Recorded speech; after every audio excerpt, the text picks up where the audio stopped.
네, 우리 대각성 부흥회 둘째 날에 오신 여러분을 주님의 이름으로 환영하고 축복합니다. 오늘 나와 함께 은혜를 받을 우리 옆 사람이 누가 왔는지 한번 우리 주변 분들 보시면서 오늘 하나님의 은혜를 충만히 받으십시다. 서로 인사했으면 좋겠습니다. 주변 분들 바라보시면서 하나님의 은혜를 충만히 받으십시다. 여러분, 오늘 하나님이 예비하신 은혜를 받으시기 원하시죠? 제가 한 가지 비결을 가르쳐 드리겠습니다. 하나님의 은혜를 누릴 수 있는 그 비결은 궁금하시죠? 별로 안 궁금하신 것 같은데 제가 너무 설레발을 치지 않았나. 네, 우리가 하나님 앞에 나올 때 하나님이 예비하신 은혜를 충만히 받을 수 있는 그 한 가지 비결은 예수 그리스도의 이름을 붙드는 것이라고 저는 믿습니다. 예배 가운데 여러분 예수 그리스도의 이름을 외치고 예수 그리스도의 이름을 선포하는 여러분 되기를 원합니다. 그러할 때 우리 가운데 슬픈 마음 있는 자, 또 몸과 영이 병든 자들, 또 하나님의 은혜가 필요한 자들 가운데 하나님이 놀라우신 은혜를 부어주실 것을 믿습니다. 여러분, 그 믿음 가지고 오늘도 모든 집회 시간 가운데 한 걸음 한 걸음 나아가시기를 주님의 이름으로 축복드립니다.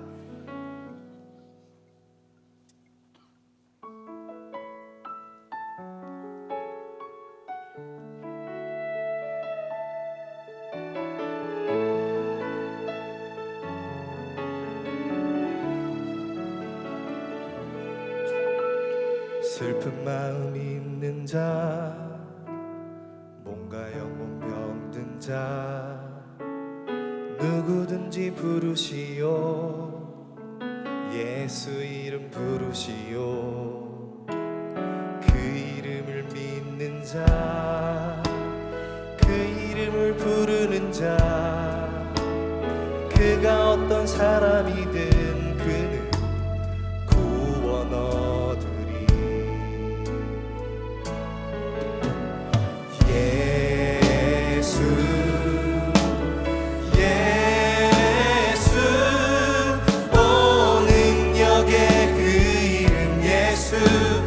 외쳐 부르네. 예수, 예수, 오 구원의 그 이름 예수, 나 외쳐 부르네. 예수 그리스도. 다시 한 번만 고백하며 슬픈 마음 있는 자, 슬픈 마음 있는 자, 몸과 영혼 병든 자, 누구든지 부르시오. 예수 이름 부르시오. 예수 이름 부르시오. 그 이름을 믿는 자, 그 이름을 부르는 자, 그가 어떤 사람이든 그는 구원 얻으리. 그렇습니다. 주님, 예수, 예수, 예수, 예수, 오 능력의 그 이름 예수, 나 외쳐 부르네. 예수, 예수, 오 구원의 그 이름 예수, 예수 그리스도.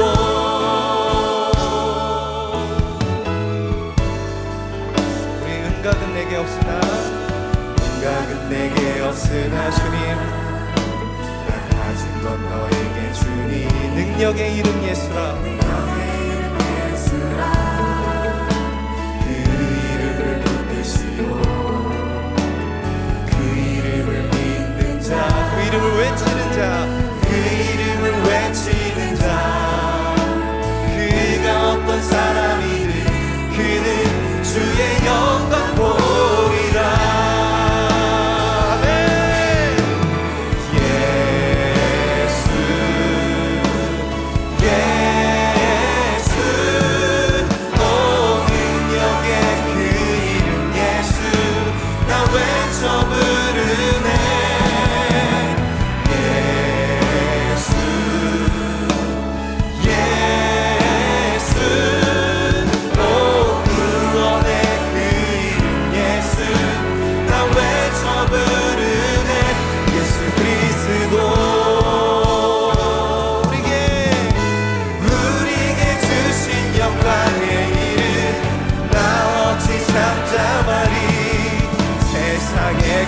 크게 외쳐 부르리 나의 주 예수 그리스도. 예, 주님의 이름을 높이며 나아가십시다.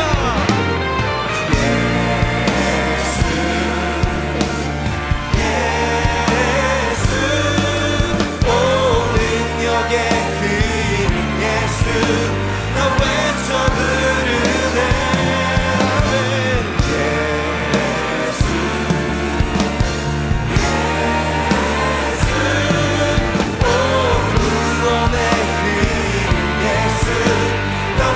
다시 한번 예수 이름을 부르며 예수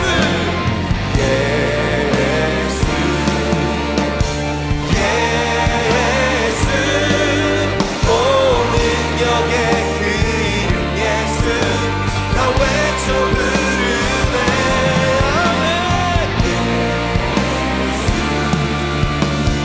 예수 오 구원의 그 이름 예수 나 외쳐 부르네. 예수 그리스도.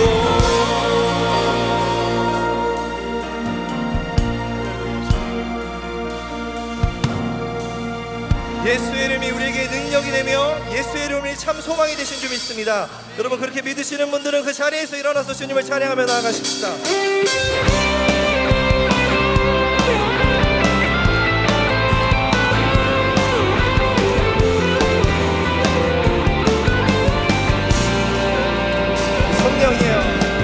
성령이여 임하소서 내 마른 나의 심령 위에 주님의 은혜에 담비 내려 날 흠뻑 적셔 주옵소서.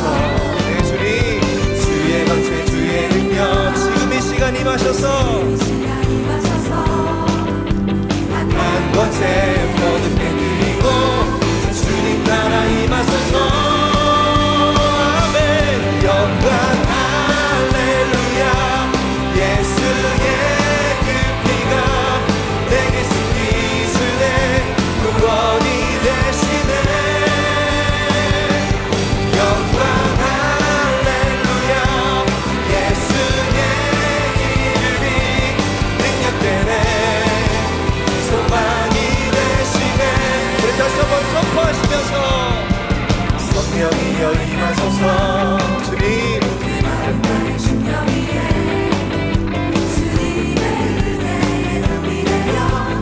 흠뻑 적셔 주옵소서. 주의 권세 주의 능력 지금 시간 임하셔서 악한 권세 모든 끈들이고 주님 나라 임하소서. 할렐루야 예수의 그 피가 내게 승리 주네 구원이 되시네.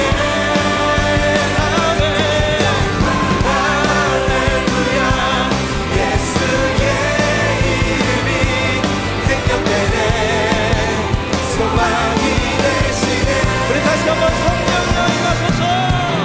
성령이여 임하소서. 내 마른 나의 심령 위에 주님의 은혜에 담비 내려 날 흠뻑 적셔 주옵소서. 네, 주님 그렇습니다.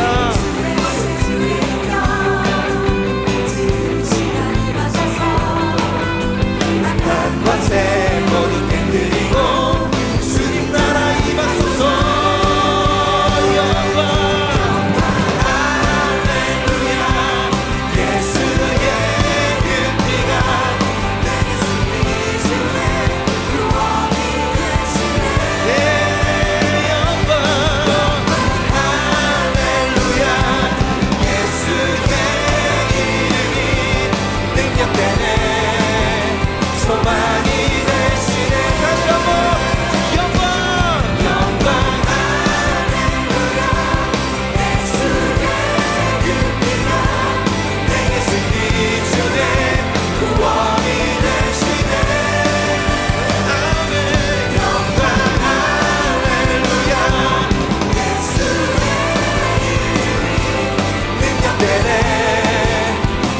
다시 한번 믿음의 선포로 영광 할렐루야.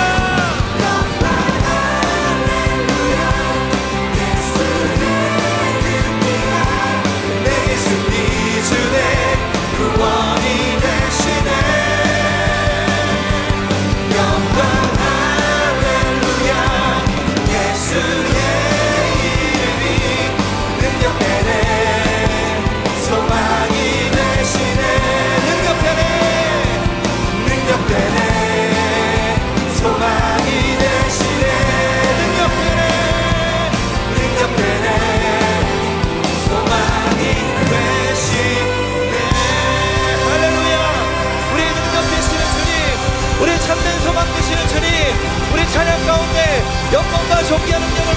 주셔서 할렐루야, 할렐루야. 여러분, 우리가 모인 이유가 무엇입니까? 주님을 찬양하기 위해 모였습니다. 이 시간 마음만 다해서 주님을 높여드리며 나아가기 원합니다.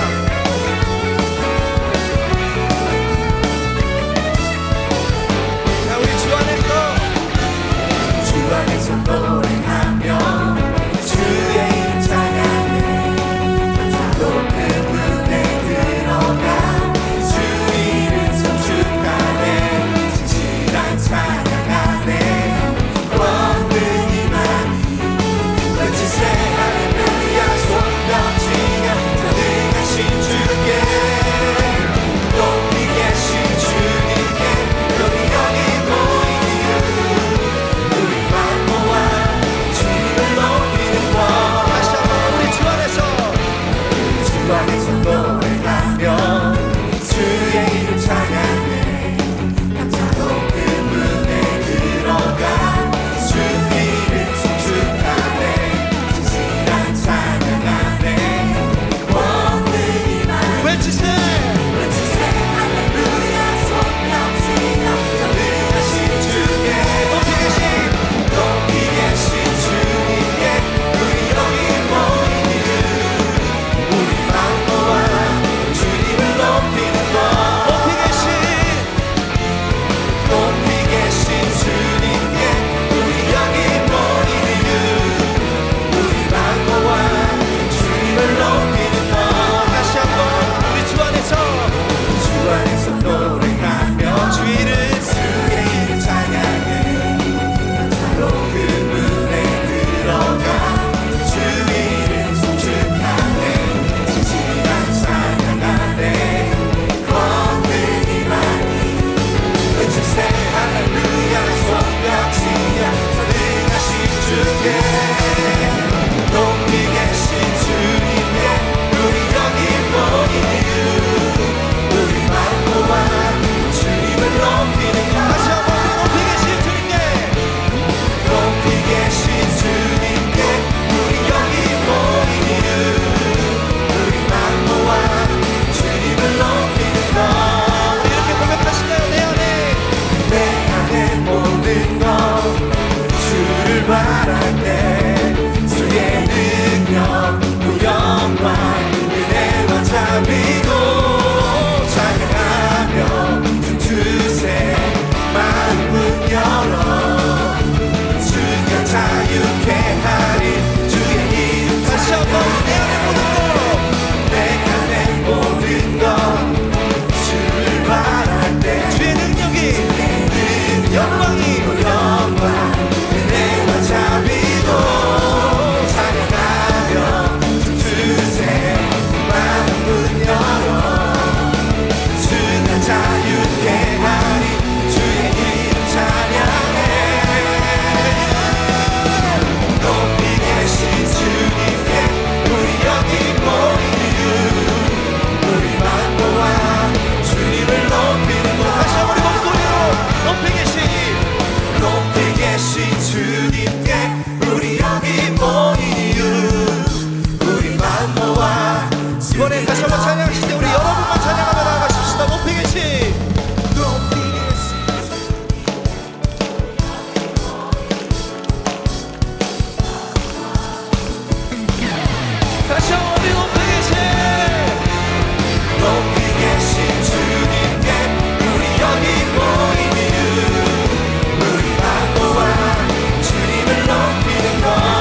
주시옵소서.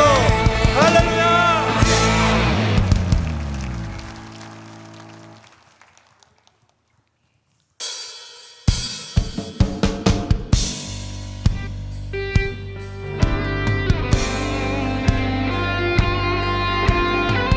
믿음을 가지고 계속해서 우리 주님 한 분만 바라보며 선포하며 찬양하기를 원합니다.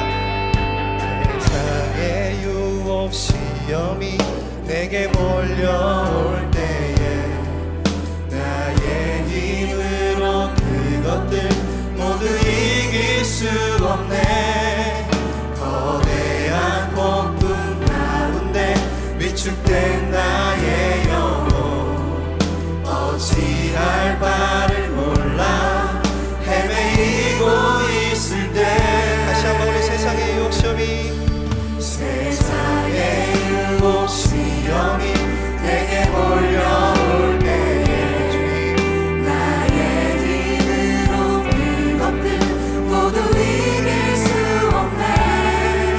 거대한 폭풍 가운데 위축된 나의 영혼 어찌할 바를 몰라 헤매이고 있을 때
역사하고 계시는 사망과 어둠의 권세 물리치신 예수님. 다시 한번 우리 주위를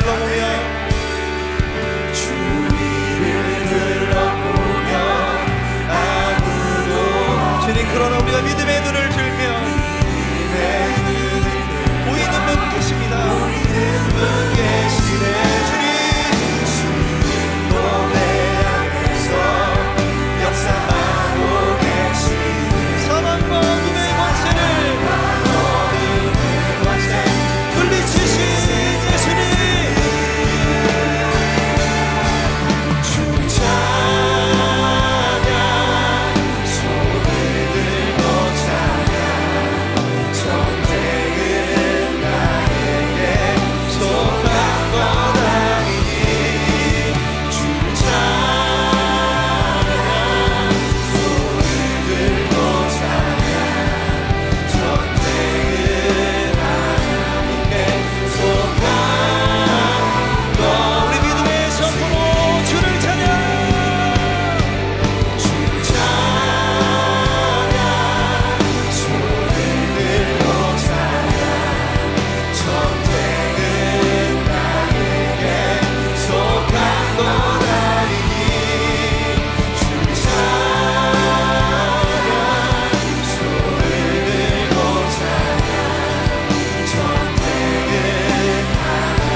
평범한 목수이신 그분 앞에 모든 무릎이 꿇어 경배하네.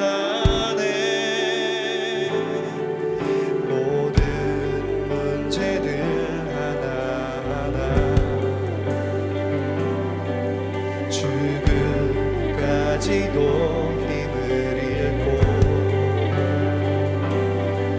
생명의 근원 되신 예수 이름 앞에 모든 권세들 굴복하네.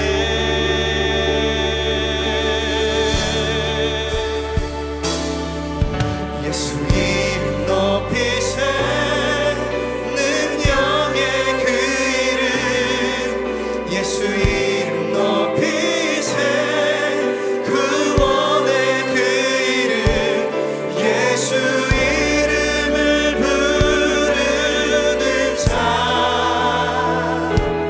예수 이름을 믿는 자 예수 이름 앞에 나오는 자 복이 있도다. 우리 이 절로 계속해서 찬양하며 나아갑니다. 나의 계획이 실패하고 여러분 믿음으로 고백하며 노래하십시다. 나의 소망이 끊어질 때 우리 삶의 주관자 되신 주님께서 그분 앞에 나의 무릎을 꿇어 경배하네.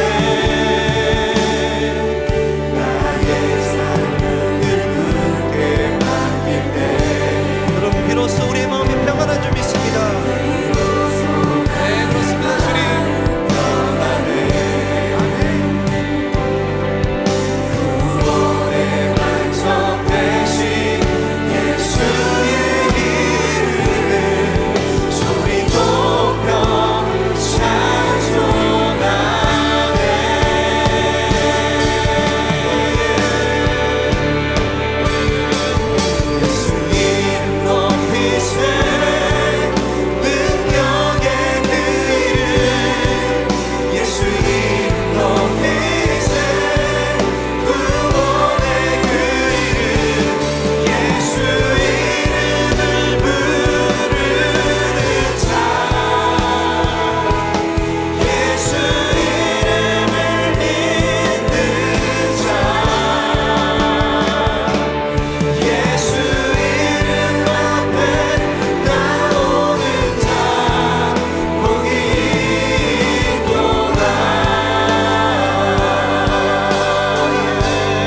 할렐루야. 하나님께 영광의 박수, 감사의 박수 올려드리기 원합니다.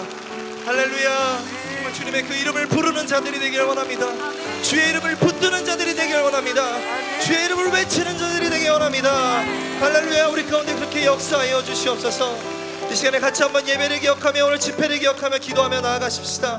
하나님이 집회 가운데 정말 예수 그리스도의 이름을 붙드는 시간이 되게 도와주시옵소서. 예수 그리스도의 이름을 외치는 시간이 되게 도와주시옵소서. 말씀 전하시는 우리 감사 목사님, 유철 목사님 붙들어 주시고 그 입술을 통해서 나오는 주님의 그 말씀들을 듣는 모든 주의 백성들이 변화되어지고 새 힘을 얻고 돌아갈 수 있는 놀라운 은혜의 시간으로 허락하여 주시옵소서. 주여 은혜를 주시옵소서라고 간절히 외치고 기도하며 나가십시다. 주여 은혜를 주시옵소서. 할렐루야. 시간 주님의 은혜를 기대하며 소망하며 나갑니다. 아버지 하나님 주의 이름을 붙드는 시간이 되길 원합니다.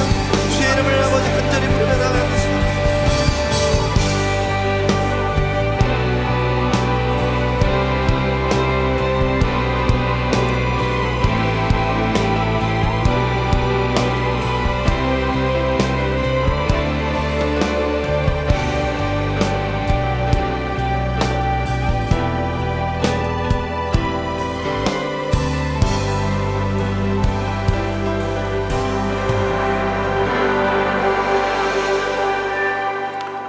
우리들을 지으시고 우리의 모든 것을 아시는 하나님, 우리에게 향하신 하나님의 한없는 사랑과 갚을 길 없는 은혜에 감사와 영광을 올려드립니다. 하나님, 우리에게 대각성 부흥회를 허락하심에 감사드리며 마음을 다하고 뜻을 다하고 힘을 다하여 하나님을 깊이 알아가는 은혜로운 시간이 되게 하옵소서. 오늘 이 시간 모두 우리를 사랑하시는 하나님과 인격적으로 만나는 축복의 시간이 되게 하옵소서. 하나님과의 관계가 온전히 회복되어 일상의 자리에서 하나님의 부르심에 감사와 순종으로 나아가는 영적 대각성이 일어나게 하옵소서. 오늘 하나님의 말씀을 받을 때 먼저 우리의 마음이 옥토가 되게 하옵소서. 말씀이 우리 속에 충만하게 가하여 말씀이 살아 역사하게 하옵소서. 말씀으로 우리의 생각이 바뀌고 말과 행동, 삶이 변하여 인생의 목표가 오직 하나님이 되게 하옵소서. 하나님이 부르시고 세우신 하나님의 종 이재철 목사님, 주신 사명 가지고 마지막 트랙을 앵커로서 달려갈 때 눈이 흐려지거나 기력이 잠이 없이 하나님이 주신 사명자의 길을 행복하게 걸어갈 수 있도록 성령 충만함과 능력을 더하여 주옵소서. 이 모든 간구 우리의 참 행복, 참 소망 되시는 영광의 하나님, 구원자 하나님 예수 그리스도의 이름으로 기도드립니다. 아멘.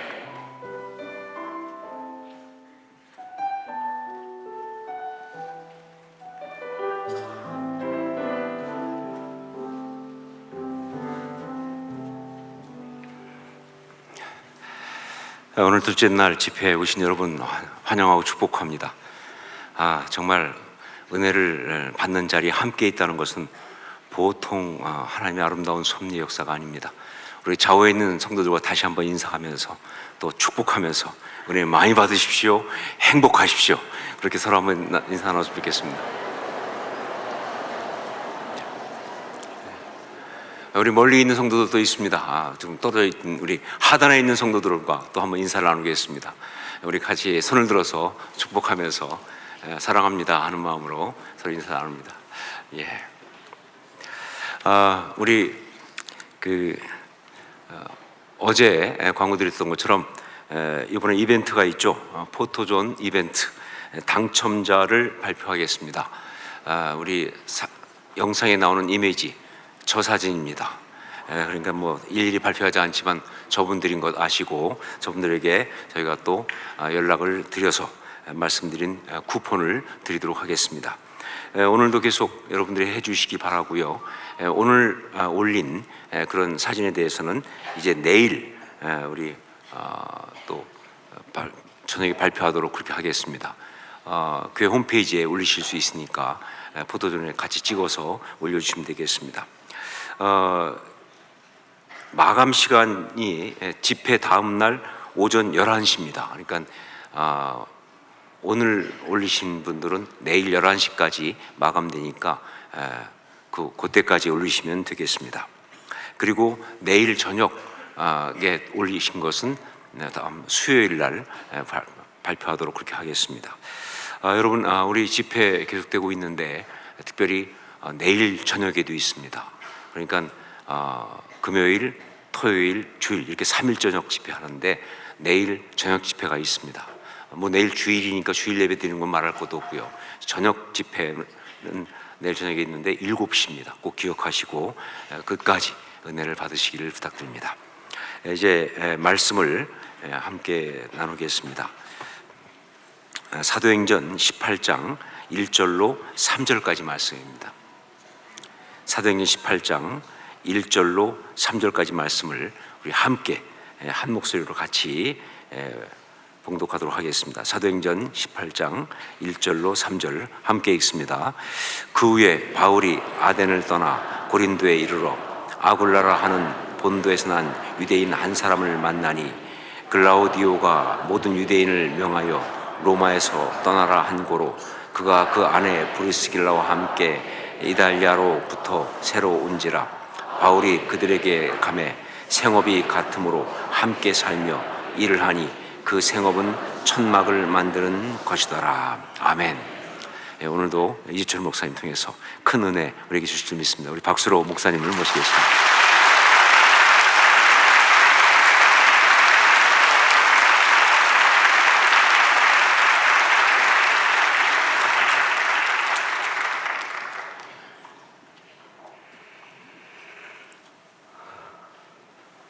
오늘은 강단 등산용 운동화를 신고 왔습니다.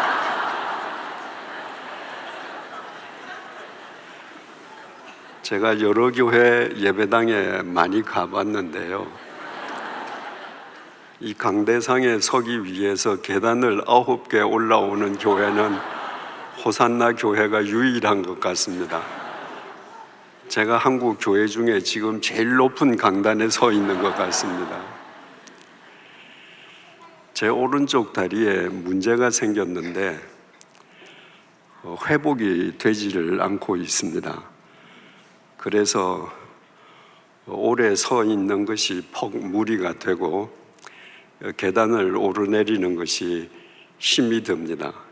그래서 설교를 하기 때문에 양복을 입고 어제 구두를 신고 올라왔다가 무척 힘들었습니다. 그래서 오늘 점심시간에 담임 목사님 양해를 구하고 운동화를 신었습니다.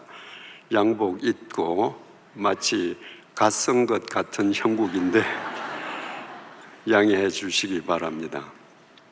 본래 담임 목사님께서 제게 그 집회를 요청하실 때는 금요일 저녁, 토요일 저녁, 그리고 주일 예배였습니다. 근데 제가 한 번은 무리해서 오래 서 있을 수 있는데 주일 예배는 여러 번 드리지 않습니까? 그래서 여러 번 서서 설교하는 게 현재 상태로 제게 불가능하기 때문에 조정해서 주일 예배 대신에 주일 저녁 시간을 갖기로 한 것입니다. 그래서 저 때문에 여러분들 내일 저녁에 또 나오시게 되어서 죄송합니다.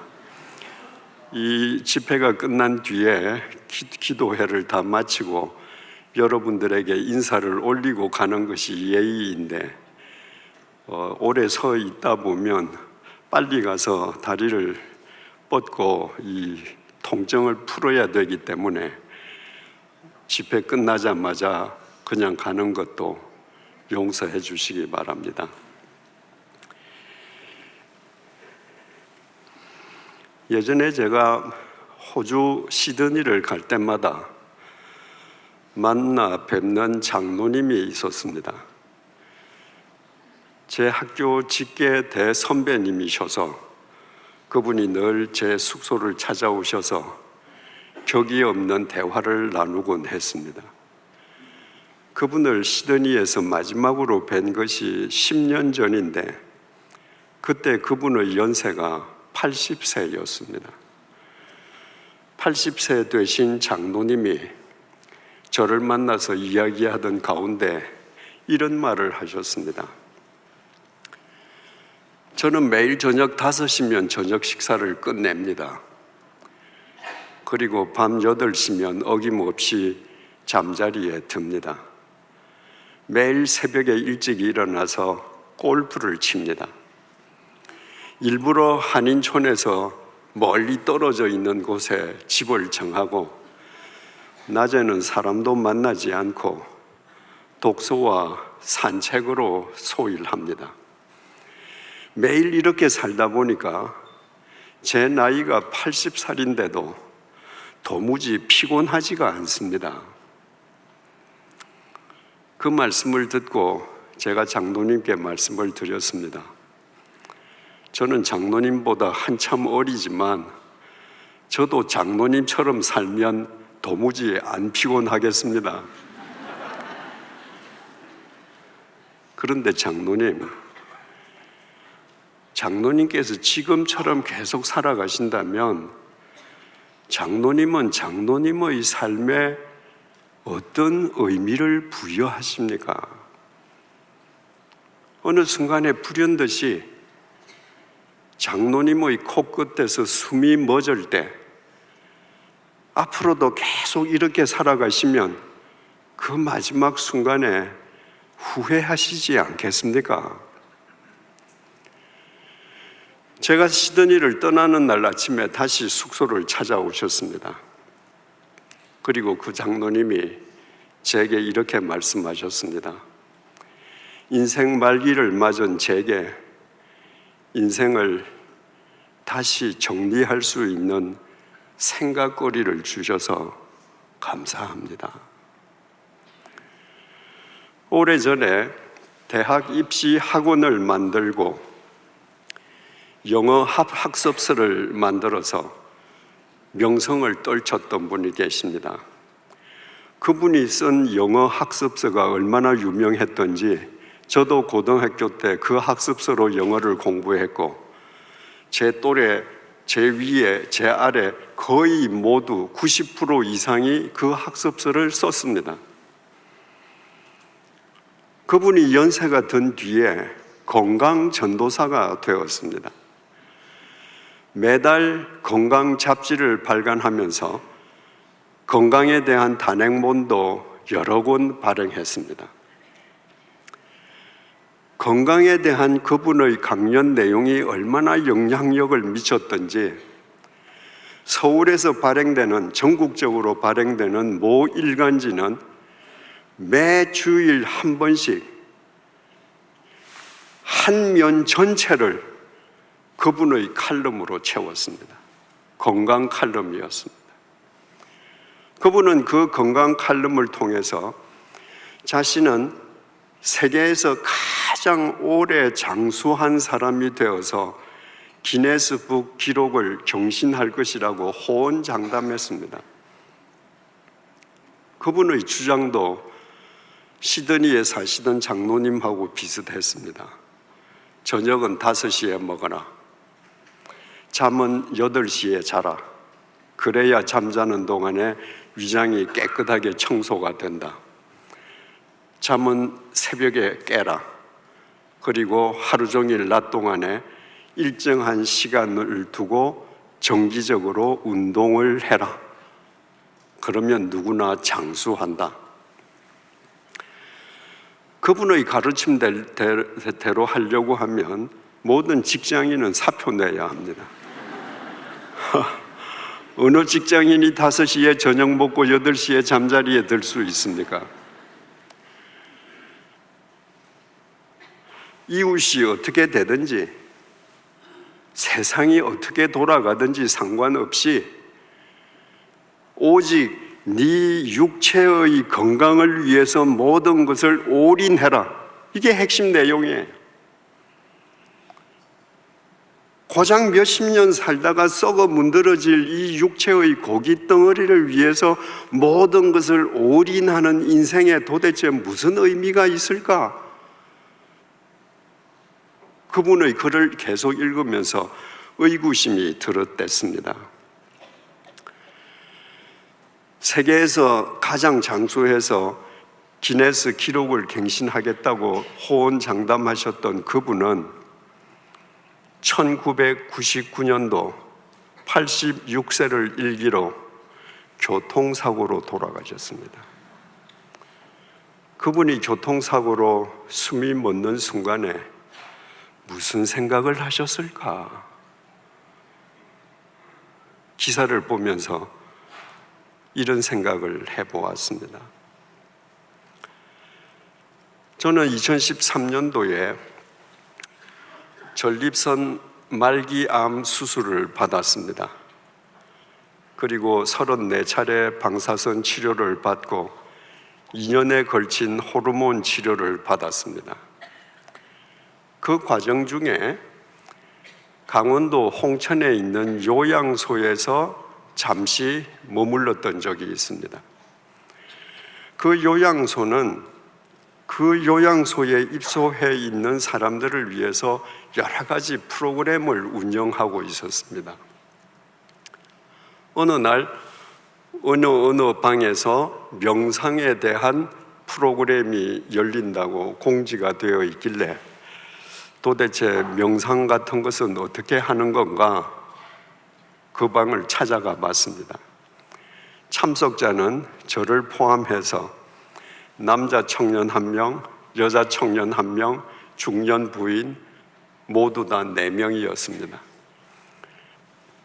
남녀 청년과 중년 부인이 앞자리에 앉고 저는 뒷자리에 앉았습니다. 여성 강사가 앞자리에 앉은 세 분들에게 언제 행복하십니까? 하고 물었습니다. 아무도 대답을 못했습니다.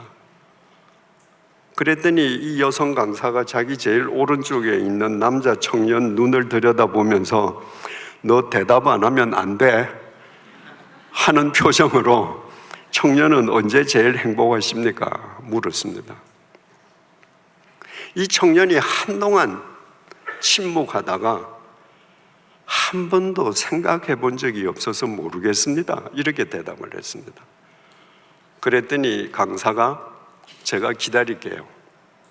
생각해 보세요. 그랬더니 또 한참 시간이 지난 뒤에 이 남자 청년이 일이 잘 풀릴 때가 행복했습니다. 라고 대답했습니다. 강사가 그 옆에 있는 여성 청년에게 당신은 언제가 행복합니까? 물었습니다.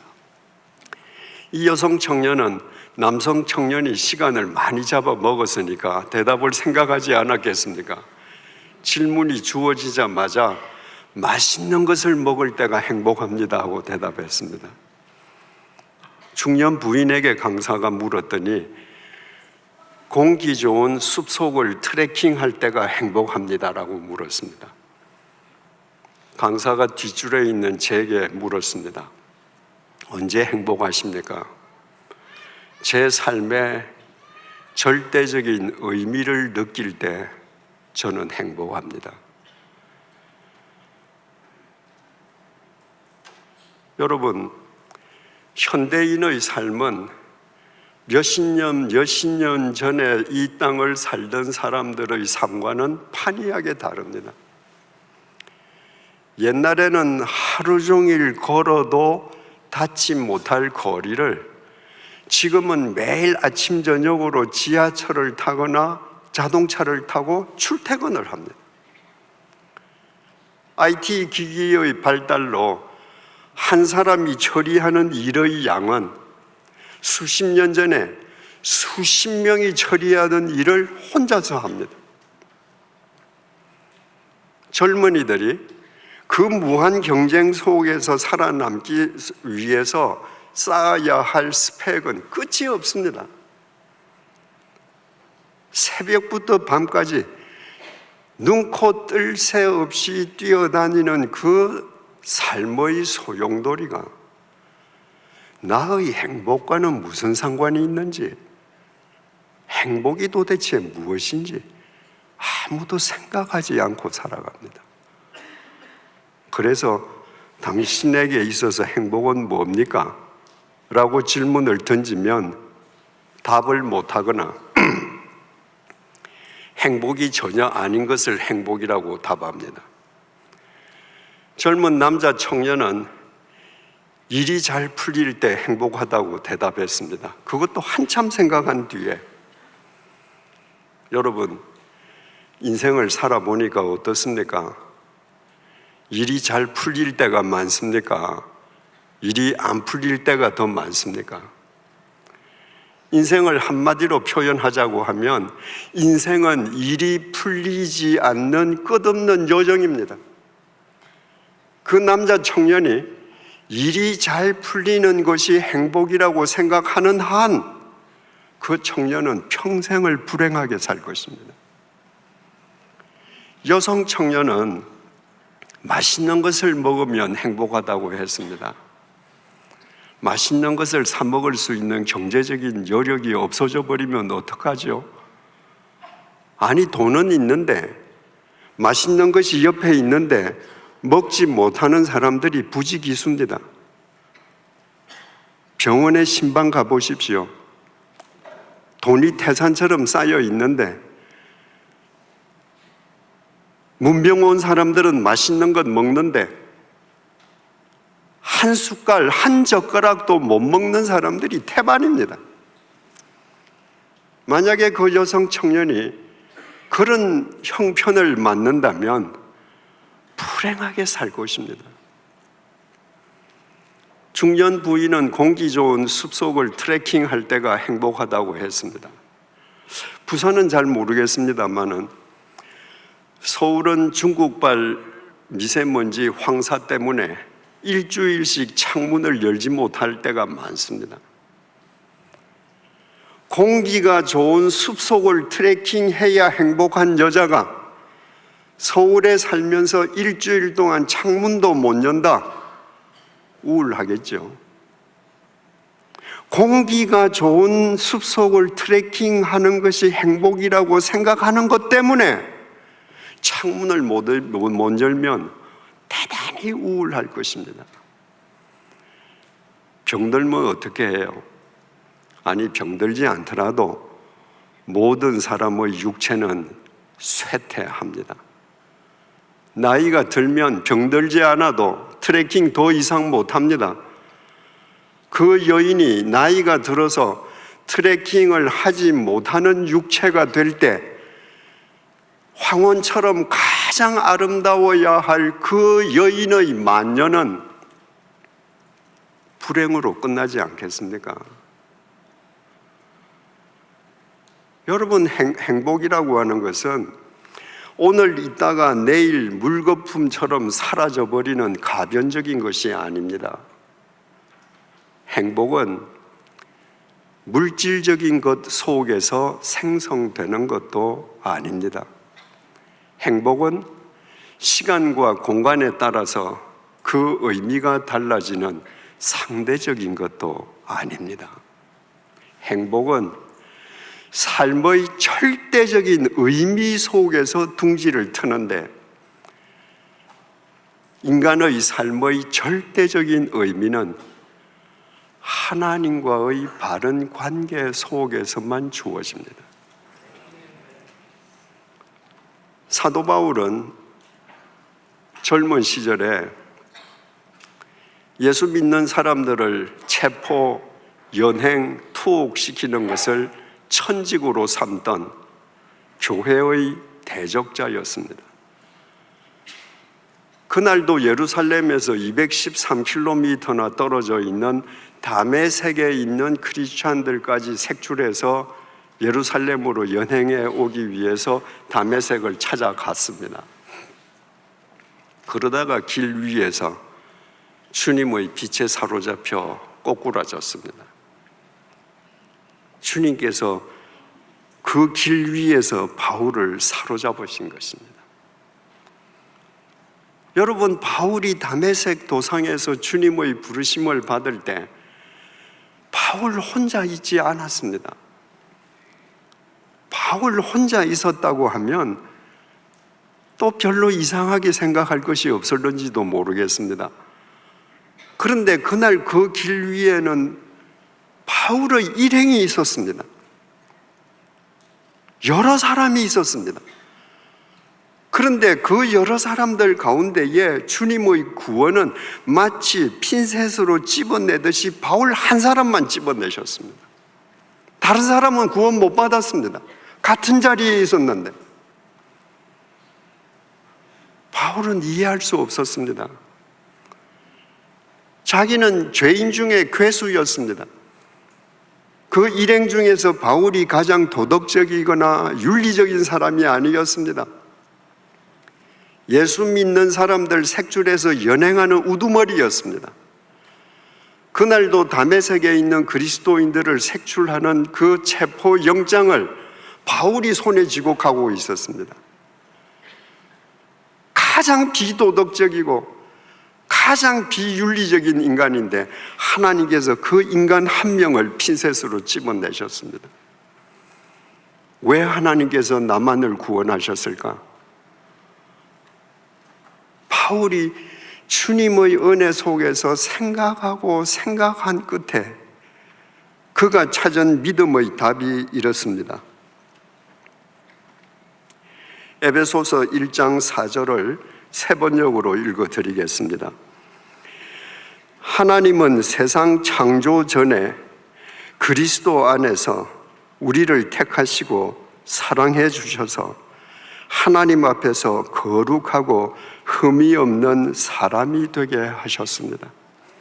내가 뭘 잘해서, 내가 뭘 잘나서, 내가 하나님의 마음에 들 행동을 해서가 아니고 하나님께서는 이 세상을 창조하시기도 전에 온 세상이 혼돈하고 온 세상이 흑암에 묻혀 있을 때 그때 그리스도 안에서 나를 아시고 나를 선택하셨다는 거예요. 그때 나를 사랑하셨다는 겁니다. 그때 나를 흠없이 거룩하게 세우셨다는 겁니다. 그러기 때문에 하나님의 때가 이르렀을 때에 다메섹 도상에서 그 일행 가운데에 자기만 하나님께서 뽑아내셨다고. 이것이 바울이 얻은 답입니다. 하나님께서 세상을 창조하시기도 전에 바울을 먼저 보시고 그 바울이 아득한 미래에 태어날 때 그 바울을 기억하시고 그 바울을 하나님께서 작정하신 때에 핀셋으로 뽑아내신 것, 이것이 하나님과 바울의 관계입니다. 바울이 그 사실을 알고 창세전부터 자기를 택하시고 자기를 사랑하신 그 하나님께 자기의 삶을 드릴 때 그 바울의 삶이 하나님 안에서 절대적인 의미를 지니지 않겠습니까?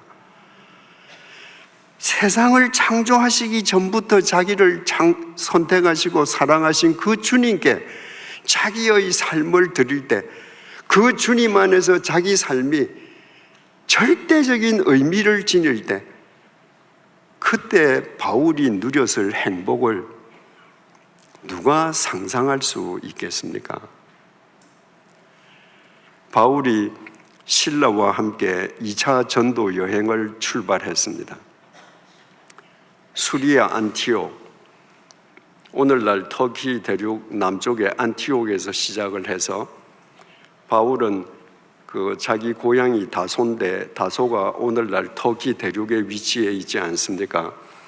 그래서 2차 전도 여행 때는 오늘날 터키 대륙의 중부 대륙에서 복음을 전할 계획으로 올라갔습니다. 웬일인지 주님께서 터키 대륙의 중부 내륙 지방에서 복음을 전하는 것을 허락하시지 않았습니다. 바울은 왜요? 묻지 않았습니다. 주님께서 하시지 말라고 하니까 그냥 북쪽으로 올라갔습니다. 제일 북단에 있는 무시아라고 하는 곳을 찾아가서 거기에서 동쪽으로 나가려고 했습니다. 근데 주님께서 또 막으셨습니다. 어떻게 막으셨는지는 저희는 모릅니다. 성경에 막으셨다고 되어 있습니다. 그래서 무시아에서 동쪽으로 갈라던 바울이 주님께서 막으셔서 180도 돌아서 서쪽 해안을 따라 내려갔습니다. 그러다가 드로아라는 항구에 도착을 했습니다. 그 드로아에서 바울의 인생에서 중대한 두 가지 사건이 일어납니다. 첫 번째는 그 드로아에서 의사 누가를 만났습니다. 이 의사 누가가 바울에게 복음을 전해받고 바울 일행이 되었습니다. 그래서 바울이 로마에서 참수형을 당해 죽을 때까지 바울의 개인 의사가 되어서 바울의 건강을 책임지면서 바울의 일거수일투족을 사도행전에 다 기록으로 남겼습니다. 바울이 바울 서신을 썼는데 그 바울 서신의 내용은 신약 성경의 4분의 1이나 됩니다. 그러나 바울은 단 한 번도 자신이 쓴 편지 속에서 내가 죽은 유두고를 살렸다, 내가 선천성 하반신 마비자를 살렸다, 내가 귀신을 내쫓았다, 사람들이 내 작업용 앞치마에 손을 대거나 내가 작업하다가 땀을 닦는 타올에 손을 대어도 병자들이 다 나았다, 바울은 한 번도 그런 얘기하지 않았습니다. 그것은 모두 누가가 사도행전에 기록했습니다. 만약에 누가가 없었더라면 우리는 사도 바울이라는 이 주님의 종이 얼마나 위대한 종이고 얼마나 주님을 위해서 그의 인생을 온전히 바쳤는지 우리는 알 길이 없을 것입니다. 두 번째 역사적인 사건은 그 드로아에서 밤에 마게도냐 사람들의 환상을 봅니다. 와서 우리를 도와달라는 환상입니다. 바울이 지금 있는 드로아는 아시아 대륙이에요. 마게도냐 사람의 환상이 와서 도와달라고 이야기하는 그 땅은 유럽 대륙입니다. 바울은 아시아 대륙에서 태어난 아시안입니다. 그러니까 바울이 아는 세계는 아시아가 답니다. 바울은 드로아에 이르기까지 유럽 대륙에 갈 생각이 추호도 없었던 사람입니다. 그런데 그날 유럽 사람의 환상을 보고 바울이 배를 타고 드로아에서 배를 타고 에게해를 건너서 유럽 대륙의 역사적인 첫 발을 내딛습니다. 여러분, 바둑을 두는 사람들을 기사라고 그럽니다. 프로 기사와 아마추어 기사의 차이가 뭔지 아십니까? 아마추어 기사들은 그냥 재미로 내기하면서 바둑을 둡니다. 두고 나면 그냥 끝나는 거예요.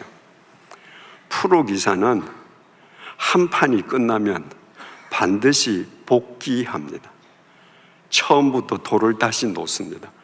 아, 이 도로의 의미가 뭐였지? 여기서 내가 실수했네.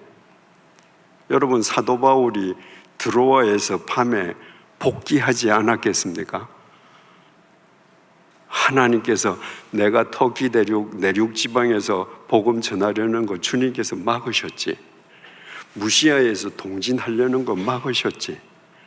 근데 이거구나.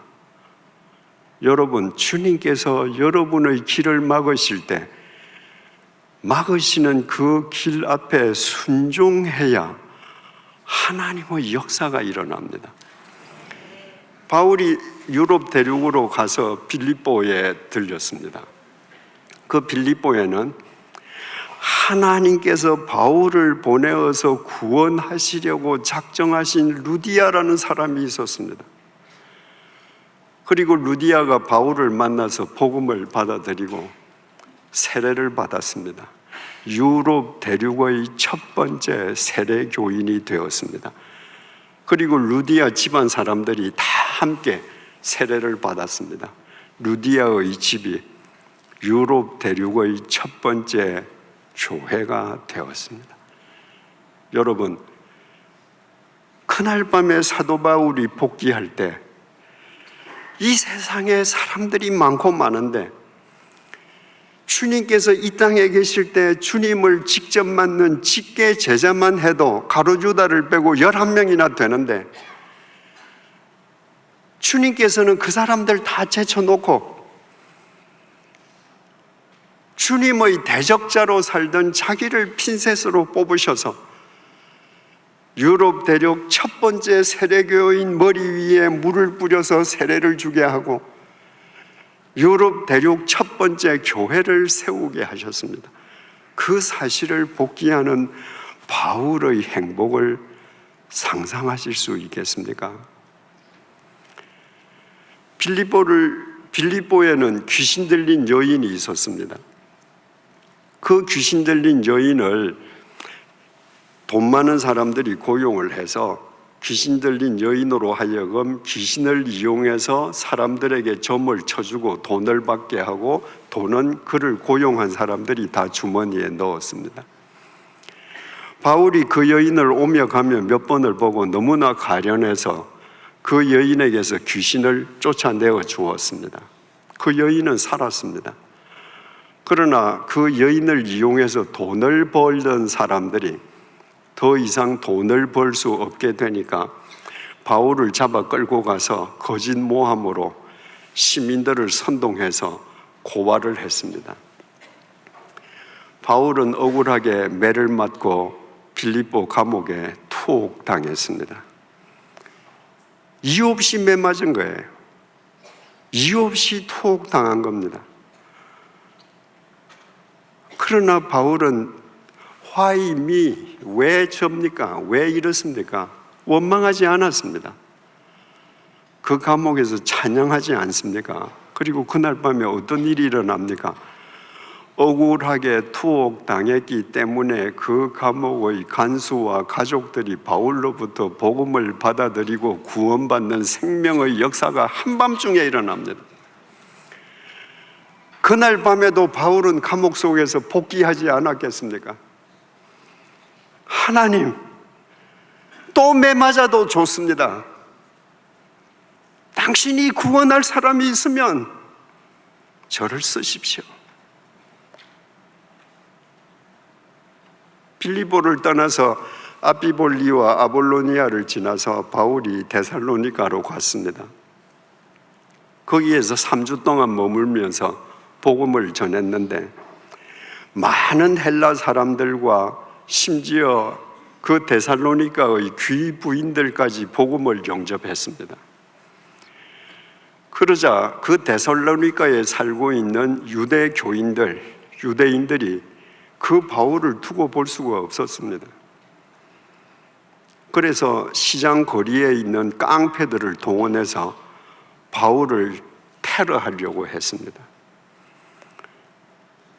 그 상황이 급해서 데살로니가에서 복음을 영접한 믿음의 형제들이 바울을 빼돌려서 거기에서 80km 떨어져 있는 베레아로 보냈습니다. 바울은 지금 유럽 대륙이 처음이에요. 데살로니가가 어딘지 베레아가 어딘지 모릅니다. 그런데 데살로니가에 깡패들이 테러를 가하려고 하니까 데살로니가 믿음의 형제들이 베레아로 피신을 시켰습니다. 거기가 바울의 새로운 전도지가 되는 거예요. 거기서 또 복음을 전했습니다. 많은 사람들이 복음을 영접했습니다. 그런데 데살로니가의 유대교인들이 소문을 들으니까 바울이 베레아에 가서 복음을 전하는데 거기서도 많은 사람들이 주님을 영접한다고 하거든요. 그러니까 이 데살로니가에 있는 유대 교인들이 깡패들을 데리고 80km가 떨어져 있는 베레아를 덮쳤습니다. 바울을 잡으려고요. 그 상황이 얼마나 급했던지 베레아의 믿음의 형제가 바울을 데리고 육지로 도망을 가다가는 잡힐 것 같으니까 황급하게 항구로 바울을 데리고 갔습니다. 항구로 가니까 마침 막 출항하려는 배가 한 척이 있습니다. 그래서 베레아의 믿음의 형제가 바울을 데리고 그 배에 승선하고 배는 출발했습니다. 배를 타고 보니까 아테네 가는 배입니다. 하나님께서 그렇게 아테네로 보내시는 거예요. 아테네에 배가 도착하고 나서 베레아의 형제는 베레아로 되돌아가고 바울 혼자 아테네에 떨어졌습니다. 바울이 시장에서, 회당에서, 아레오바고에서 복음을 전했지만 그 우상의 도시 아테네에서는 다른 도시만큼 복음을 영접하는 사람들이 많지 않았습니다. 소수가 거기에서 복음을 영접했는데, 중요한 사실은 바울이 고린도전서 16장에 아가야의 첫 열매는 스데바나라고 기록을 했습니다. 고린도의 스데바나라고. 유럽 대륙의 발칸반도가 있는데요, 그 발칸반도 윗부분을 로마 제국 행정구역상 마게도니아라고 했습니다. 그리고 아랫부분을 로마 제국의 행정구역상 아가야라고 그랬는데, 이 아가야 지방의 수도는 고린도입니다. 그리고 고린도 동쪽에 있는 아테네도 아가야에 속해 있습니다. 바울이 아테네를 찾아가서 복음을 전했습니다. 그런데 그 아테네에서 제일 먼저 복음을 영접한 사람은 아테네 사람이 아니고 고린도 스데바나라는 겁니다. 그날 이 스데바나가 왜 아테네에 가 있었는지 우리는 알지 못합니다. 중요한 것은 고린도에 사는 스데바나라는 사람이 아테네에서 가장 먼저 복음을 받아들임으로 스데바나로부터 고린도의 타락상을 전해 들은 사도 바울의 그 다음 행성지는 두말할 것도 없이 고린도가 되었다는 겁니다. 하나님께서 한치의 오차도 없이 치밀하게 바울을 당신의 도구로 인도해 가시는 겁니다. 여러분, 고린도의 스데바나가 왜 그때 그 시간에 아테네에 가 있었는지 모르지만 스데바나 입장에서 한번 생각해 보세요. 구원받고 보니 하나님께서 자기 미물 같은 자기를 구원하시기 위해 아시아 대륙의 바울을 아테네까지 불러들이시지 않았습니까? 바울의 입장에서 생각해 보십시오. 스데바나라는 사람이, 고린도 사람이 첫 번째로 복음을 영접했기 때문에 바울의 다음 행선지가 고린도가 되는데, 그 고린도에서 하나님의 어떤 역사가 일어날지 바울은 지금 마음이 설레는 겁니다. 그 이후에 우리가 다 아는 것을 먼저 말씀드리자면, 바울이 바울 서신 4분의 1을 써서 기독교의 체계가 확립이 되는데, 바울이 서신서를 써야 되겠다고 제일 먼저 생각한 장소가 고린도입니다. 고린도에서 그의 첫 번째 서신인 데살로니가 전서를 썼습니다. 데살로니가 후서도 고린도에서 썼습니다. 고린도를 세 번째 찾아갔을 때에는 복음의 전수로, 진수로 알려지는 로마서를 썼습니다. 그 고린도 교인들에게 써보낸 편지가 고린도전서, 고린도후서입니다. 다 주옥 같은 글들입니다. 이때 스데바나가 예수를 제일 먼저 영접했기 때문에 이 서신서가 써지는 역사가 일어나게 됐던 것입니다. 이 바울이 고린도 사흘길을 걸어갑니다. 주님을 찬양했겠죠. 고린도를 인도하시는 그 주님에 대한 감사의 마음을 가득 담고 고린도에 도착했습니다. 바로 오늘 본문을 보시겠습니다. 18장, 사도행전 18장 1절에서 3절입니다. 그 후에 바울이 아덴을 떠나 고린도에 이르러 아굴라라 하는 본도에서 난 유대인 한 사람을 만나니, 지금 바울은 주님의 인도하심만을 따라서 가는 것이지 고린도에 연고자가 없습니다. 근데 바울이 고린도에 갔더니 하나님께서 바울을 위해서 아굴라라는 유대인 부부를 미리 그곳에 포진시켜 두고 계셨습니다. 아굴라라는 사람은 본도에서 태어난 사람입니다. 아굴라가 유대인이라고 해서 유대 땅에서 태어난 본토백이 유대인이 아니었습니다. 팔레스타인 땅 밖에 지금 터키 대륙의 북동쪽, 다시 말해서 흑해 남동쪽에 있는 이방 땅 본도에서 태어난 디아스포라였습니다. 디아스포라들은 이방 땅에서 태어나서 이방 언어 헬라어를 모국어로 사용하는 당시의 세계인들이었습니다. 주님께서 바울을 위해서 그 아굴라를 포진시켜 두셨는데 본문이 이렇게 계속됩니다. 글라우디오가 모든 유대인을 명하여 로마에서 떠나라 한 거로, 본도에서 태어난 이 아굴라는 그냥 본도에서 평생을 산 것이 아니라 청운의 꿈을 품고 로마 제국의 수도 로마로 갔습니다. 그리고 자기 아내 브리스길라와 함께 텐트 생산을 하면서 사업적인 기반을 닦았습니다. 그 사업적인 성공을 거두었죠. 그런데 황제 클라우디우스가 모든 유대인을 다 로마에서 추방하라고 명령을 했습니다. 역사가 수에토니우스에 의하면 크레스투스라는 유대인이 선동을 해서 당시에 로마 제국 수도에 살던 약 2만 명의 유대인들이 폭동을 일으킨 거예요. 그랬더니 황제가 로마 시민권이 없는 유대인을 전부 추방시키라고 명령을 했습니다. 이때 아굴라와 브리스길라 부부도 추방을 당했다는 것은 로마 시민권이 없었던 것을 의미합니다.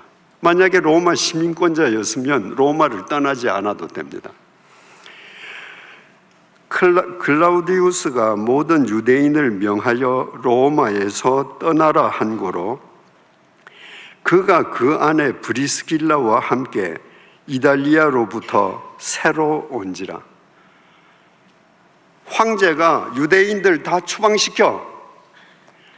그래서 그 뼈 빠지게 일하면서 확립해둔 사업적인 기반을 다 포기하고 이제 정처 없이 떠나야 합니다. 로마 제국이 얼마나 넓습니까? 지중해를 중간에 두고 그 둘레에 있는 땅은 다 로마 제국 거 아닙니까? 그런데 이때 아굴라 부부가 새로운 정착지로 어디를 선택해서 갔는가?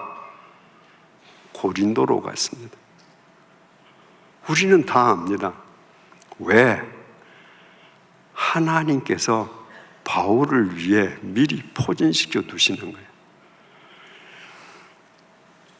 그가 그 안에 브리스길라와 함께 이달리아로부터 새로 온지라.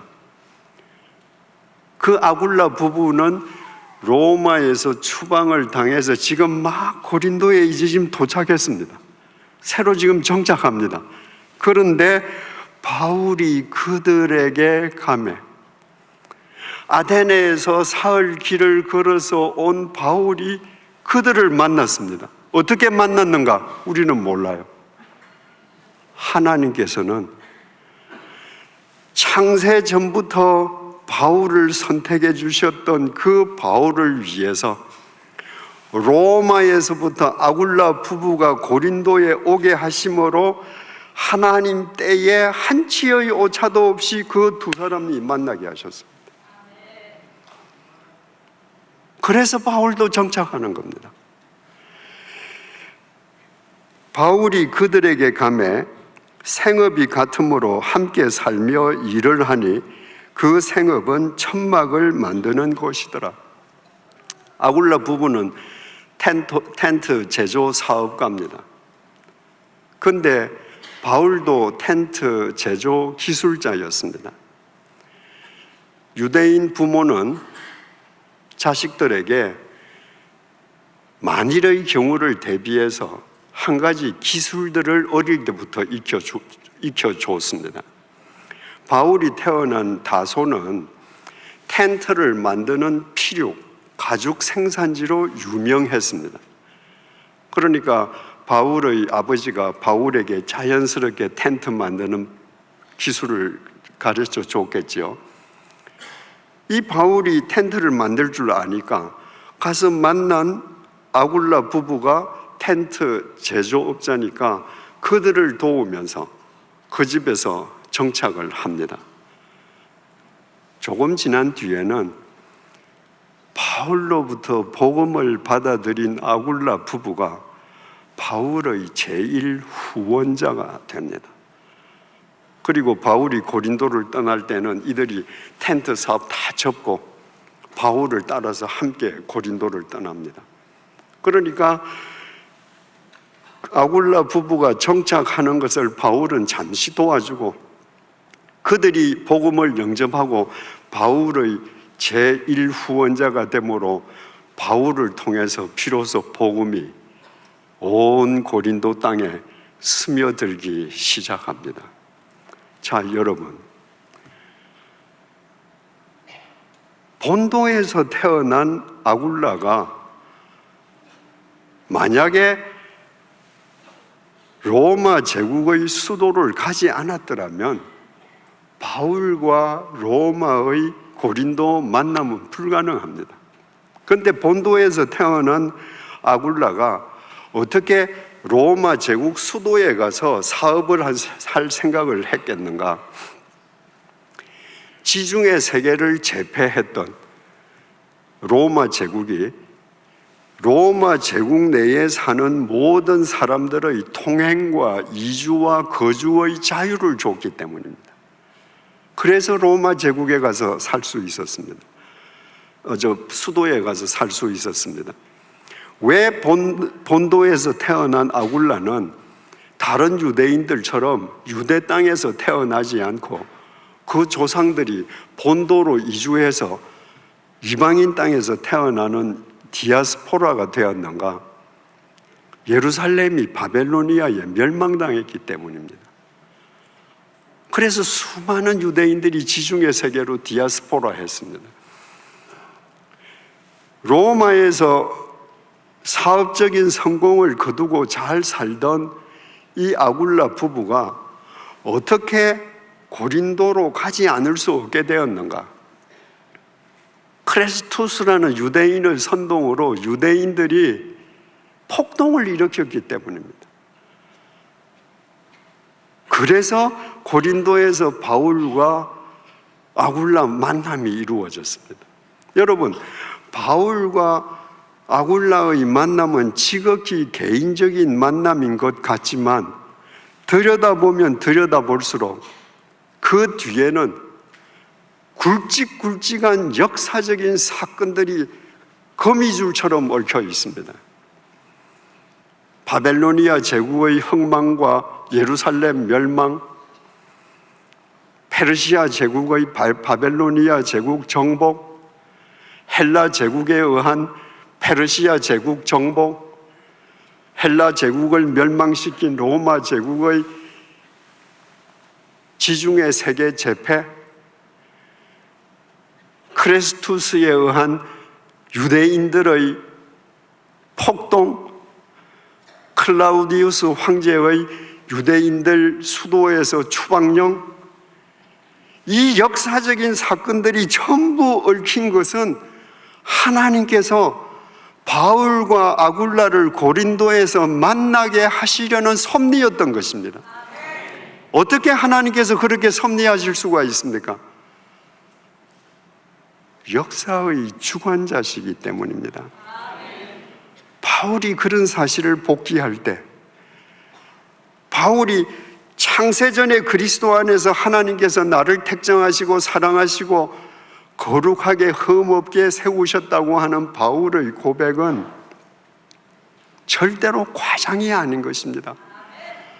그런 것을 복기할 때마다 바울은 주님을 위해서 자기 생을 드리고 주님께 드린 바울의 생은 절대적인 의미를 품게 되고 그 바울은 세상 사람 누구도 상상할 수 없는 치고의 행복 속에서 매일매일을 사는 것입니다. 어제도 잠시 말씀드렸습니다마는 바울이 3차 전도 여행을 끝내고 예루살렘으로 올라가는 길에 밀레도에서 에베소의 장로들을 불러서 유언을 남깁니다. 그 유언 중에 이런 내용이 있습니다. 사도행전 20장 22절에서 24절입니다. 보라, 이제 나는 성령에 매여 예루살렘으로 가는데 거기서 무슨 일을 당할는지 알지 못하노라. 오직 성령이 각 성에서 내게 증언하여 결박과 환난이 나를 기다린다 하시나. 지금 바울이 예루살렘으로 올라가는 것은 바울의 뜻이 아닙니다. 성령께서 바울아 예루살렘으로 가라 인도하시기 때문이에요.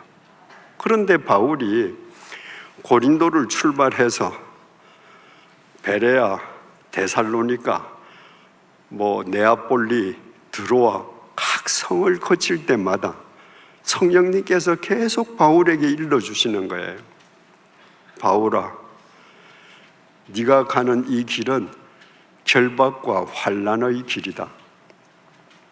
계속 가르쳐 주시는 거예요. 여러분 같으시면 어떻게 하시겠습니까? 만약에 저 같으면요, 제가 예루살렘을 가려고 기도하고 이게 하나님 뜻이겠다 하고 가는데 부산에서 출발해서 서울까지 가는데 대구에서, 대전에서, 천안에서 계속 성령님께서 제처럼 너 서울 가면 결박과 환난이 너를 기다려 그렇게 가르쳐 주시면 이거 하나님께서 가지 말라고 가르쳐 주시는구나. 그래서 감사 헌금하고 할렐루야 하고 딴 데 갈 겁니다. 근데 바울은 그렇게 생각하지 않았습니다. 성령님께서 계속 환난과 결박을 일러주시는 것을 바울은 이렇게 해석했습니다. 바울아, 지금 네가 가는 길은 출세와 사람들로부터의 환영의 길이 아니다. 네가 가는 이 길엔 결박과 환난이 기다린다. 모든 사람들이 꺼려하는 길이다. 그러나 나는 바울 네가 나를 위해서 이 길을 끝까지 완주해 줄 것을 믿는다. 바울은 이렇게 해석했습니다. 그래서 사도행전 20장에서 이렇게 그의 증언이 계속됩니다. 내가 달려갈 길과 주 예수께 받은 사명, 곧 하나님의 은혜의 복음을 증언하는 일을 마치려 하면은 나의 생명조차 조금도 귀한 것으로 여기지 아니하노라. 모든 사람들이 바울의 이 선언을 비장하게 여깁니다. 그리고 다 옷깃을 여밉니다. 제게는 전혀 다르게 보입니다. 바울의 행복 선언문입니다.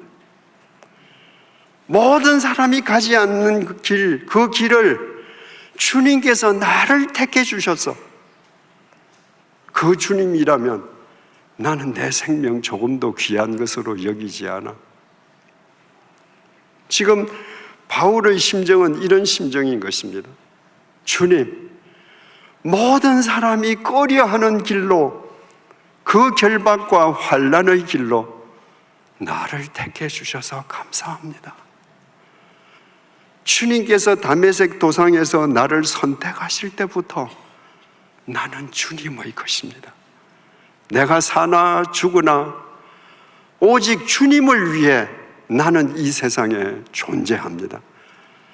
아무도 가려하지 않는 길 언제든지 불러주십시오. 감사함으로 가겠습니다. 그래서 내가 달려갈 길과 주 예수께 받은 사명, 곧 하나님의 은혜의 복음을 증언하는 일을 마치려 하면은 나의 생명조차 조금도 귀한 것으로 여기지 아니하노라. 바울의 행복 선언문을 외칠 수 있었던 것입니다. 세상 모든 사람들이 하지 않는 일을 바울에게 맡기실 때 그 바울의 행복을 누가 알 수 있겠습니까? 바울이 자신의 죽음을 내다보면서, 임박한 죽음을 내다보면서 남긴 증언이 디모데후서 4장 6절에서 8절입니다. 세 번역으로 읽어보겠습니다. 나는 이미 부어드리는 제물로 피를 흘릴 때가 되었고 세상을 떠날 때가 되었습니다. 나는 선한 싸움을 다 싸우고 달려갈 길을 마치고 믿음을 지켰습니다. 이제는 나를 위하여 의의 면류관이 마련되어 있으므로 의로운 재판장이신 주님께서 그날에 그것을 나에게 주실 것이며 나에게만이 아니라 주님께서 나타나시기를 사모하는 모든 사람에게도 주실 것입니다. 바울은 자기에게 시시각각 다가오고 있는 자기의 죽음, 그 죽음은 목이 잘려 죽는 참수형을 당하는 겁니다. 잘려져 떨어질 자기의 목을 내다보면서 초조해하거나 두려워하거나 절망하거나 안절부절하지 않았습니다. 그는 자기의 목이 떨어지는 순간에, 자기의 코끝에서 호흡이 멎는 순간에 하나님께서 자기에게 내려주실 의의 면류관을 행복한 마음으로 고대하고 있습니다. 주님, 저는 선한 싸움 다 싸운 거 아시죠? 달려갈 길 다 달려간 것도 아시죠? 어떤 상황 속에서도 믿음을 굴하지 않고 지킨 것도 아시죠? 이제 당신이 주실 의의 면류관 저 고대합니다. 지고의 행복감 속에 있습니다. 바울의 절대적인 의미의 삶 속에 바울만이 느끼는 이 행복을 로마 황제가 빼앗아 가겠습니까? 참수형으로 로마 황제가 자기 것으로 만들 수 있겠습니까? 천재지변이 앗아갈 수 있겠습니까? 1950년대 초에 젊은 남자가 결혼을 해서 일남 일녀의 자녀를 뒀습니다. 젊은 부부는 1살 터울의 아들과 딸을 얻은 것으로 만족해서 더 이상 아이를 갖지 않기로 했습니다. 근데 아들이 5살, 딸이 4살일 때 어머니가 잠시 집을 비우신 사이에 4살짜리 딸이 사고로 그만 세상을 떠났습니다. 비통에 잠겨 있던 그 부부는 자식을 더 낳지 않겠다던 생각을 버리고 먼저 세상을 떠난 딸을 대신할 아이를 1명 더 갖기로 했습니다. 그리고 1년 후에 새 아이가 태어났는데 딸이었습니다. 세월이 흘러 그 딸이 성인이 되어서 제 처가 되었습니다.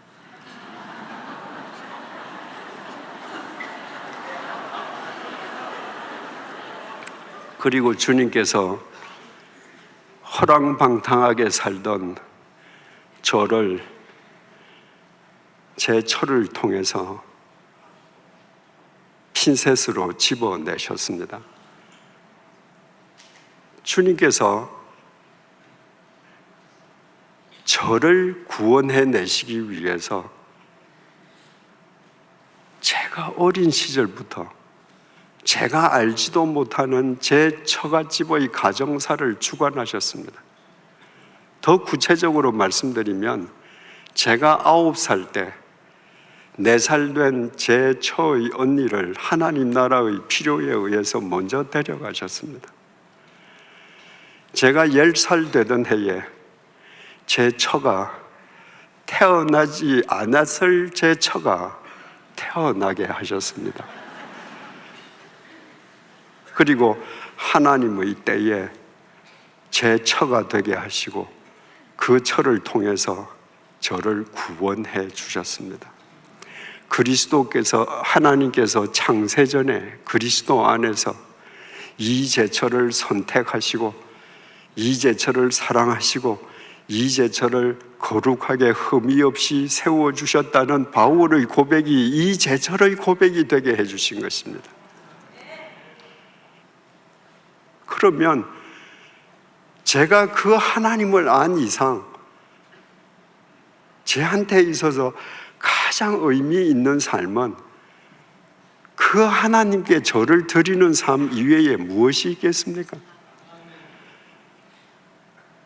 하나님께서 저를 사용해 주시는 삶 이외에 이 세상 무엇이 제 행복이 될 수 있겠습니까? 제가 아침마다 일어나면 주님께 드리는 여러 기도문들이 있습니다. 물론 제가 쓴 기도문들입니다. 그 기도문들 가운데에 이런 기도문이 있습니다. 주님, 39년 전 방탕의 수렁에서 아내를 통해 나를 핀셋으로 집어내시고 나를 인도하시며 주님의 도구로 사용해 주신 것을 감사합니다. 너무너무 감사합니다. 구원만 해주시고 내팽개쳐 두셨더라면 저는 제 마음대로 또 살았을 것 아닙니까?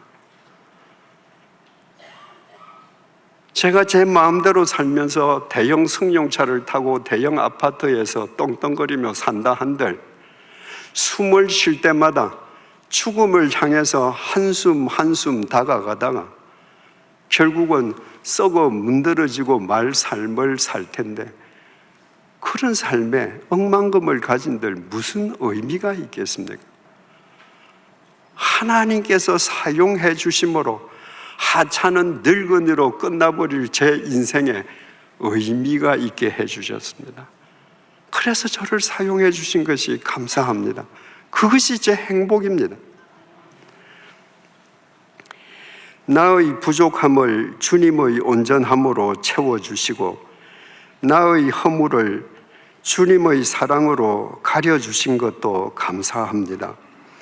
이제 나의 여생이 얼마나 남았는지는 알 수 없으나 매일 새 아침이 주어질 때마다 주님께 더 충성하게 하소서.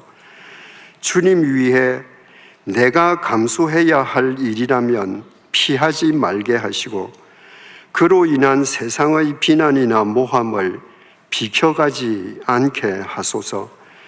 나의 코끝에서 호흡이 멎는 순간까지 나의 사지백체를 주님께서 마음껏 사용해 주소서. 아멘.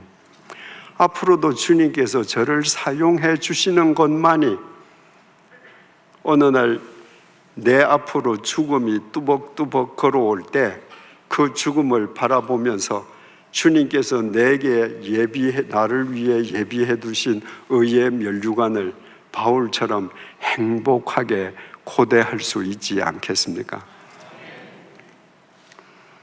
사랑하는 교우 여러분, 일이 잘 풀리는 것을 행복이라고 생각하면 여러분은 일평생 불행의 덫에 갇혀 살아야 합니다. 맛있는 것을 먹는 것이 행복이라고 생각하면 그 경우에도 여러분은 불행에서 벗어날 수가 없습니다. 공기 좋은 숲속을 트레킹하는 것이 행복이라고 생각한다면 여러분의 인생에서 가장 아름다워야 할 황혼 시절, 여러분들은 가장 비참하고 불행하게 인생을 끝내야 할 것입니다. 행복은 오늘 있다 내일 물거품처럼 사라지는 가변적인 것이 아닙니다. 행복은 물질적인 것 속에서 생성되지도 않습니다. 행복은 시간과 공간에 따라서 그 의미가 달라지는 상대적인 것도 아닙니다. 행복은 절대적인 삶의 의미 속에 둥지를 틀고 삶의 절대적인 의미는 하나님과의 바른 관계 속에서 이루어집니다. 바울을 창세전에 선택하시고 사랑하시고 세워주시고 그를 사용해 주신 하나님께서 오늘 이 밤에 이 자리에 계십니다. 여러분 한 사람 한 사람과 함께 계십니다. 여러분들이 알지 못해도 하나님께서는 한치의 오차도 없이 여러분을 위해 역사하고 계십니다. 그분께 여러분의 삶을 드리십시오. 여러분의 삶이 절대적인 의미를 가질 것이요, 여러분이 누릴 행복은 이 세상 그 누구도 빼앗아 가지 못할 것입니다. 기도하겠습니다. 주님, 우리는 바울의 고백을 잘 알고 있습니다. 하나님은 세상 창조 전에 그리스도 안에서 우리를 택하시고 사랑해 주셔서 하나님 앞에서 거룩하고 흠이 없는 사람이 되게 하셨습니다. 바울이 언급한 우리 속에 나도 포함되어 있음을 깨닫게 해주셔서 감사합니다. 하나님께서 천지를 창조하시기도 전에 나를 알고 선택해 주셔서 감사합니다. 천지를 창조하시기도 전에 나를 거룩하고 흠이 없는 사람으로 구별해 주셔서 감사합니다. 바울처럼 그 하나님께 나의 삶을 온전히 의탁하게 해 주십시오. 내가 절대 불변의 하나님과 절대적인 관계를 맺고 살아가는 한 내가 비록 이 세상에서는 보잘것이 없다 해도 하나님께서 나의 삶을 통해 당신의 뜻을 이루시기 위해 내 인생의 길목에 내가 상상치도 못한 사람들을 미리 포진시켜 두시며 때로 역사의 격변이 일어나게도 하심을 하나님을 쫓는 나의 삶으로 확인하며 살아가게 해 주십시오. 그리하여 내 삶이 하나님과 절대적인 관계 속에서 이 세상 그 무엇도 흔들 수 없는 절대적인 행복을 누리며 살게 해 주십시오. 예수님의 이름으로 기도드립니다. 아멘.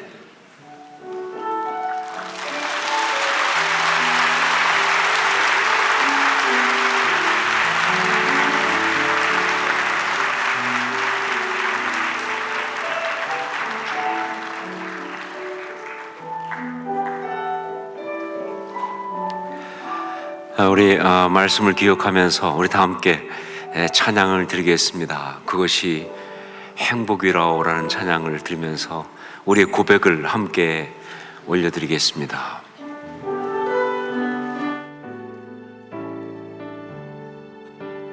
화려하지 않아도 정결하게 사는 삶, 가진 것이 적어도 감사하며 사는 삶, 내게 주신 작은 힘 나눠주며 사는 삶, 이것이 나의 삶의 행복이라오. 이것이 행복이라오.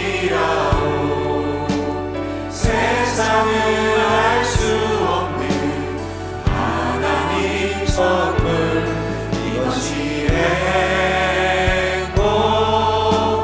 행복이라오. 하나님의 자녀로 살아가는 것, 이것이 행복이라오. 눈물 날 일 많지만 기도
선물 이것이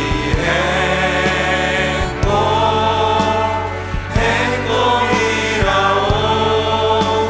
하나님의 자녀로 살아가는 것 이것이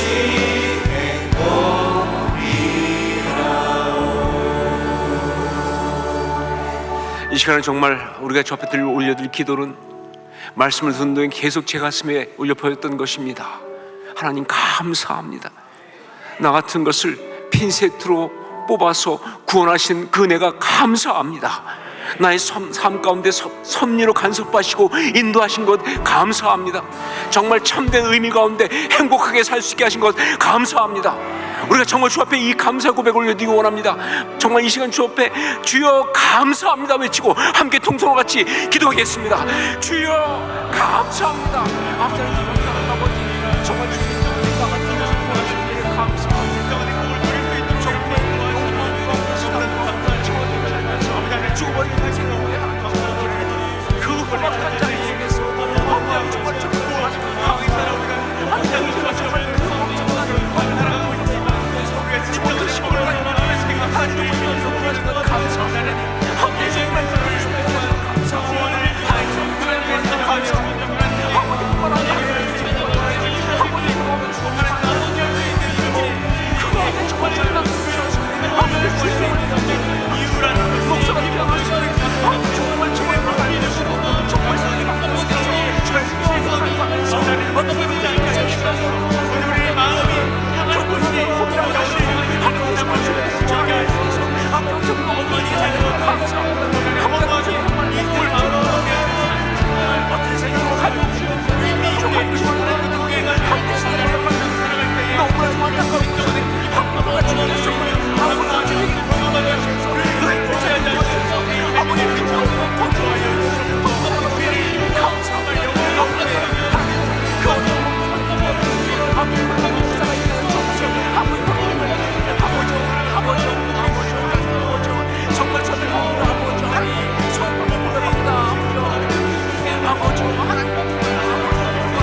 끝없이 우리를 공격하는 것들은 우리가 가진 이 행복을 우리가 정말 놓아버리기를, 이것을 잃어버리기를 가지까지 획책하고 있습니다.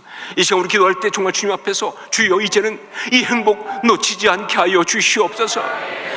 우리 주님의 섭리 가운데 날마다 순종함으로 내 삶을 드림으로 정말 계속 주 앞에 주신 이 행복 누리며 살아가게 하여 주시옵소서. 죽음이 앞에 온다 할지라도, 내 삶의 모든 것이 정말 무너질 순간 온다 할지라도, 나를 부르신 그 부르심 앞에서 그 주님 앞에 나를 올려드림으로써 그 모든 걸 이기는, 세상이 알 수 없는 참 행복 가운데 살아가는 우리가 되게 하여 주시옵소서. 헌신의 삶을 살게 하여 주시옵소서. 이 행복 놓치지 않게 하여 주옵소서. 이 시간 선포하면서 주여 역사옵소서 외치고 함께 통성으로 기도하겠습니다. 주여 역사옵소서. 아버지 기도합니다. 원합니다. 정말 하나님 이 행복 빼앗기지 않게 하여 주옵소서. 어떤 주님 놓치지 않게 하옵소서. 주의 행복을 주 앞에 선신하옵소서. 아버지 하나님 성도했습니다. 성도를 원합니다. 십자가 천정하기 원합니다. 아버지 함께 주옵소서. 하나님의 행복 아스가지 없는 앞에 놓치지 않게 하여 주 앞에 선포하옵소서. 상황이 아버지 아버지 이 행복을 누리게 하여 주옵소서. 하나님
정말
사랑하는 주님,